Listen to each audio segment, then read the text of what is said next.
करते हैं आज की बड़ी राजनीतिक खबर का। क्या लालू प्रसाद यादव को राजनीतिक संजीवनी मिल गई है या फिर उनके विधायकों का नीतीश के खेमे में जाने की बात करके उनकी अपनी मौजूदगी बिहार की सियासत में अब निरर्थक होती जा रही है? आज हम इसी मुद्दे पर बहस करने वाले हैं। तीन खास मेहमान भी मेरे साथ जुड़ रहे हैं। हम आपको बता दें, हमारे साथ जनता दल यूनाइटेड की तरफ से हैं अरुण कुमार श्रीवास्तव, राम कृपाल यादव आरजेडी से और सुधांशु मित्तल बीजेपी से जुड़ेंगे। आप सबका स्वागत है, मगर आइए उससे पहले देखते हैं ये रिपोर्ट।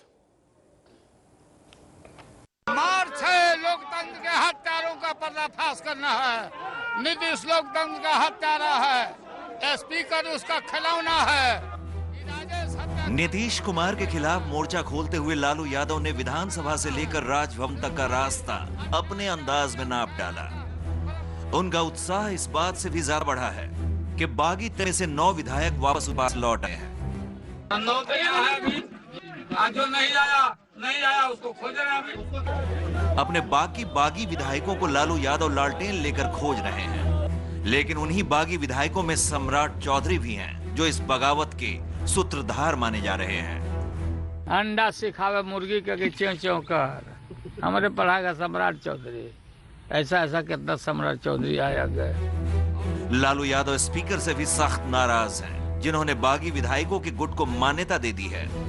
के खिलाफ क्या करेंगे? अरे भाई, सब कार्यक्रम बना रहे हैं ना, आप क्या करेंगे? हम जाकर हॉकी से मारे उसको।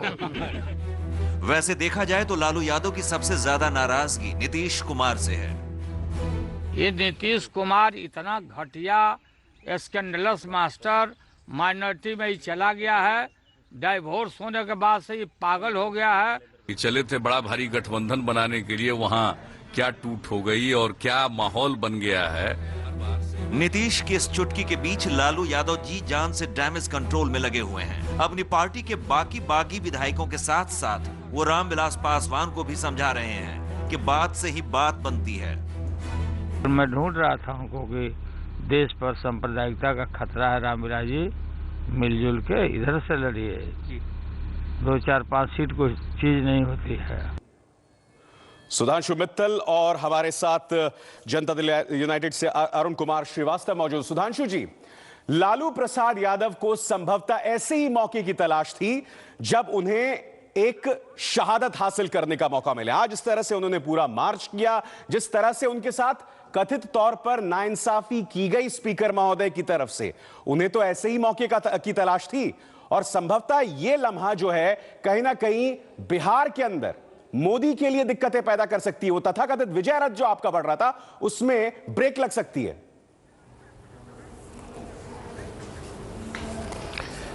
ऐसा है, पहली बात तो जहां तक मोदी जी के लिए दिक्कत पैदा करने का सवाल है, अरे आरजेडी टूट रही है, लालू जी टूट रहे हैं और उनके साथ वो जेडीयू में जा रहे हैं, उससे हमें क्या लेना और हमारे पे उसका क्या प्रभाव पड़ने वाला है। अब दूसरी बात है लालू जी का। लालू जी ये तय नहीं कर पाते कि वो राजनीति के अखाड़ में है या किसी हास्य कवि सम्मेलन में है।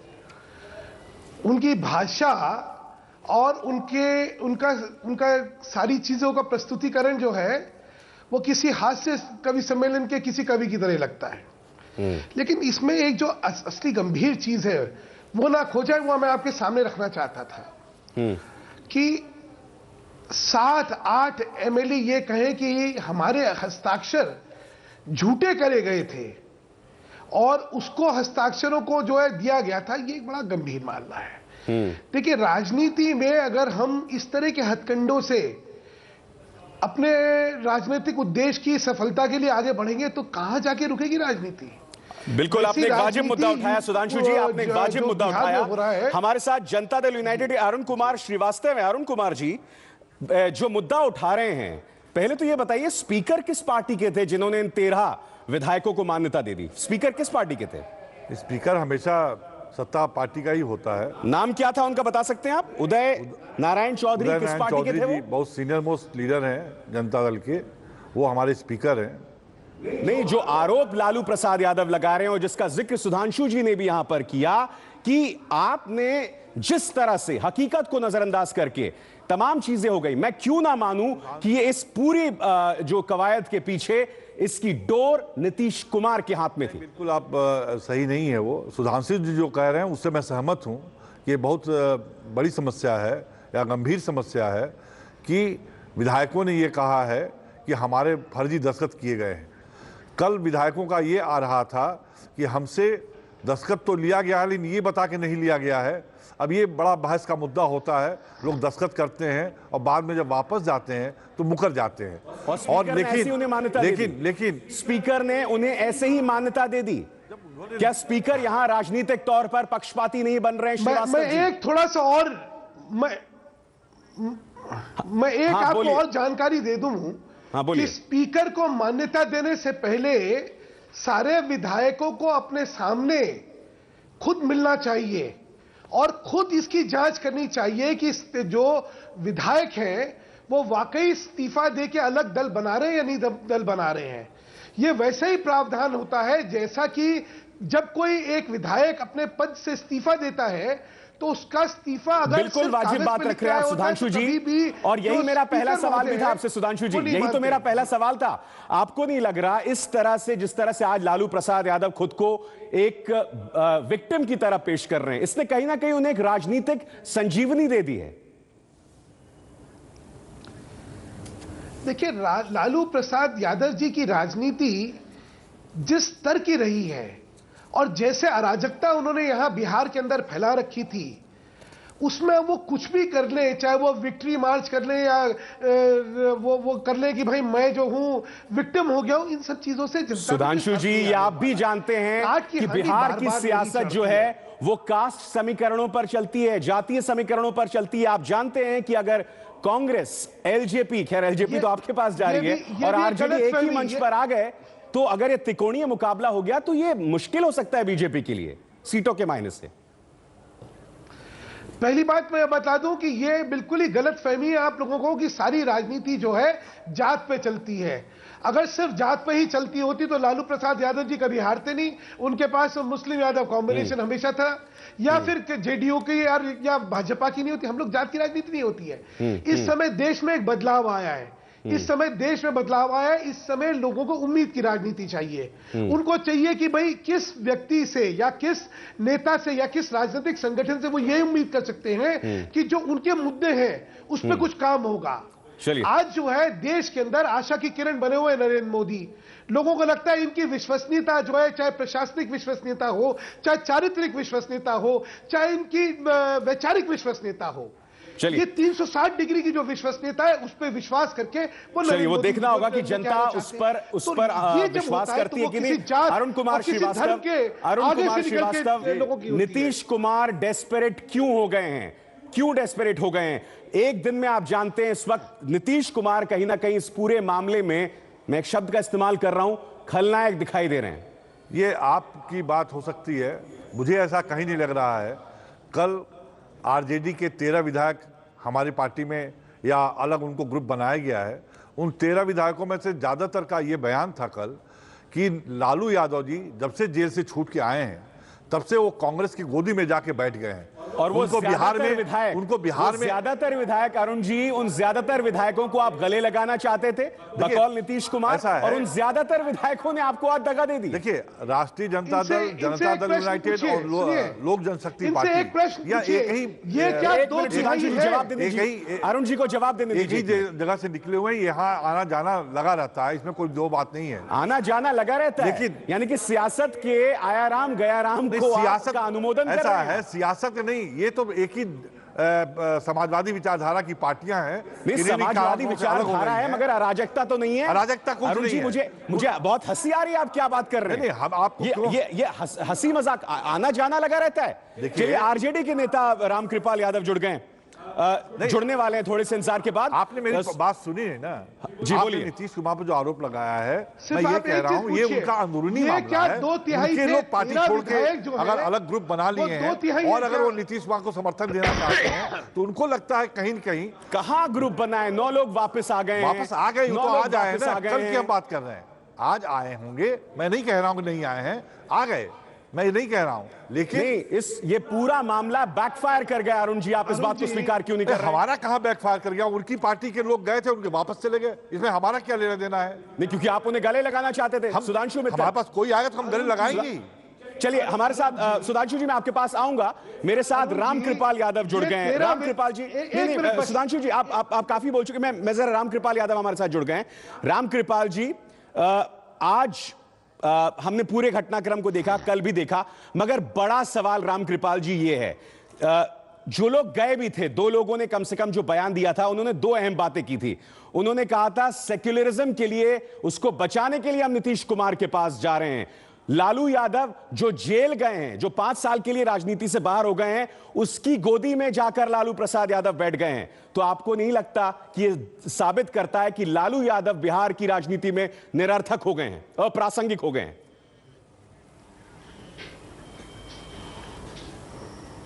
देखिए, राष्ट्रीय जनता दल के नेता लालू प्रसाद यादव जी कभी भी भारतीय राजनीति, बिहार के राजनीति नहीं, भारतीय राजनीति से ना अलग हुए हैं ना अलग होंगे।